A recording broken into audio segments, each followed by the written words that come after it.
SARS-CoV-2 एक corona family का virus है जिसे कोविड-19 नाम दिया गया है। आज इस एपिसोड में हम जानेंगे नंबर 1, क्या होता है जब कोरोना वायरस ह्यूमन बॉडी में यानी हमारे शरीर में प्रवेश करता है। नंबर 2, हाल ही में भारत में भी वैक्सीन का ट्रायल शुरू हो चुका है, एम्स में, दिल्ली में ट्रायल हो रहा है। तो कैसे ये वैक्सीन काम करेगी ह्यूमंस को कोरोना वायरस से बचाने के लिए, उसके बारे में भी आज इस वीडियो में जानेंगे। नमस्कार, मैं अजय शर्मा और स्वागत है आपका द साइंस टॉप के इस एपिसोड में। तो सबसे पहले बात करते हैं कोरोना वायरस के स्ट्रक्चर को लेकर। इस वायरस के सेंटर में जेनेटिक मटेरियल होता है जिसे चारों तरफ से एक प्रोटीन की लेयर यानी एक प्रोटीन की परत घेरे रहती है, और सबसे ऊपर एक परत होती है, लेयर होती है, जिसके ऊपर प्रोटीन के स्पाइक्स होते हैं। कोरोना वायरस के ये स्पाइक्स बॉडी के लिविंग सेल्स के साथ अटैच होते हैं और लिविंग सेल्स में प्रवेश कर जाते हैं। जब कोरोना वायरस ड्रॉपलेट के साथ हमारे शरीर में प्रवेश करता है, किसी के छींकने से या खांसने से, जब हम ऐसे किसी ड्रॉपलेट्स के संपर्क में आते हैं जो कोरोना वायरस को कैरी करते हैं, तो बॉडी में नाक के रास्ते ये जो सेल्स कोरोना वायरस हमारी बॉडी में जाता है, तो इसके स्पाइक्स हेल्दी सेल्स के साथ अटैच हो जाते हैं और अटैच होकर उस सेल्स के सेंटर में चले जाते हैं। होने के बाद ये राइबोसोम के संपर्क में आ जाता है।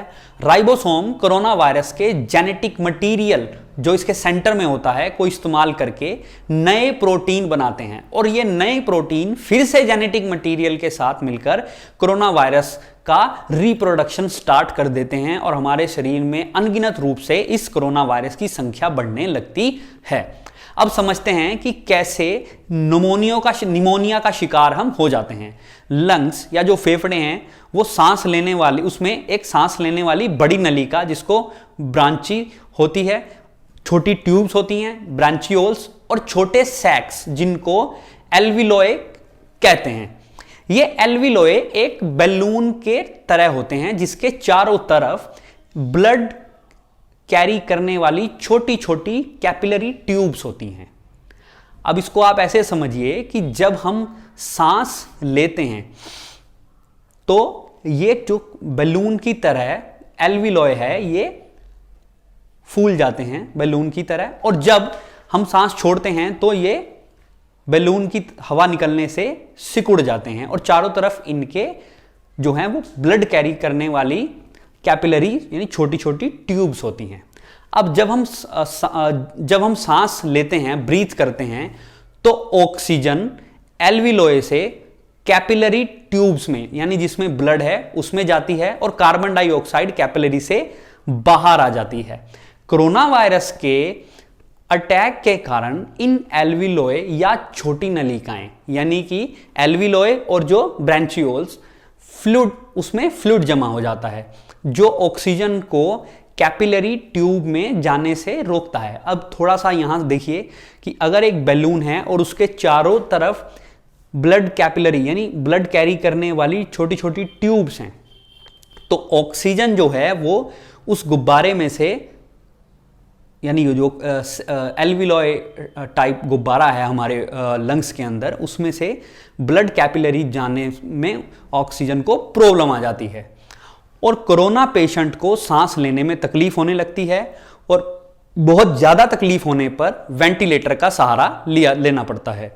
ये फ्लूइड या कफ इसलिए बन जाता है क्योंकि कोरोना वायरस के कारण लंग्स में सेल की एक चेन बननी शुरू हो जाती है।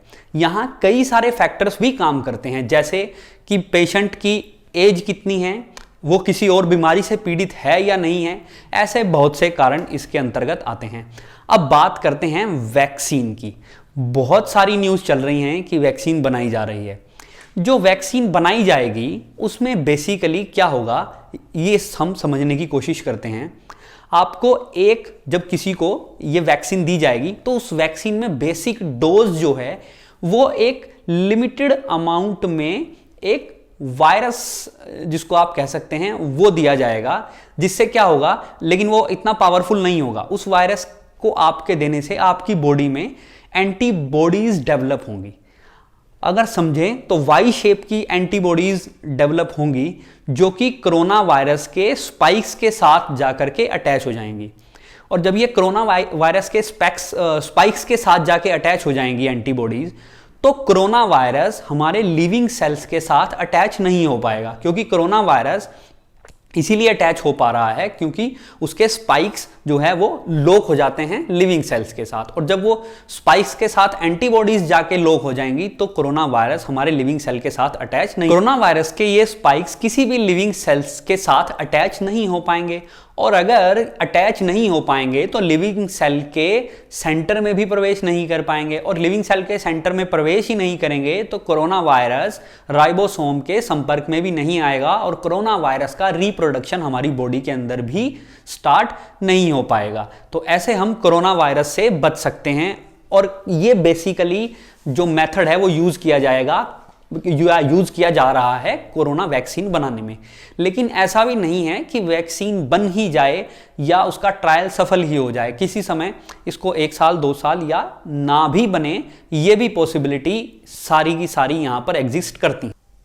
अगली बार जब आपसे मुलाकात होगी, यानी नेक्स्ट सैटरडे जब आपसे मुलाकात होगी द साइंस टॉप के इस चैनल में, तो हम बात माइक्रोवेव ओवन को लेके करेंगे, जिसके लिए बहुत सारी तरह तरह की भ्रांतियां हैं कि उसमें खाना बनाने से कैंसर हो जाता है या वो खाने के न्यूट्रिशन को ख़त्म कर देता है, और वो सारी की सारी इंफॉर्मेशन जो आपको दी जाएगी या अब तक जितने भी वीडियो में दी गई है वो सारी की सारी रिसर्चेज पे बेस होती है या बहुत ठोस एविडेंस के ऊपर मैं आपसे उनको लेके बात करता हूँ। हवाई बातें मैं उसके बिल्कुल भी नहीं करता, ना करनी किसी को भी चाहिए, ये भी सजेस्ट करूंगा। साइंस के फील्ड में इतनी सारी रिसर्च होती है, अगर थोड़ी सी मेहनत कर ली जाए तो हम एक बहुत अच्छा, एक बिल्कुल जिसको कह सकते हैं कि भरोसेमंद सोर्स इकट्ठा कर लेते हैं इंफॉर्मेशन का, जितनी आज के समय में रिसर्च होती है। तो अगली बार बात आपके साथ माइक्रोवेव ओवन को लेकर होगी, बिल्कुल सटीक जानकारी के साथ होगी।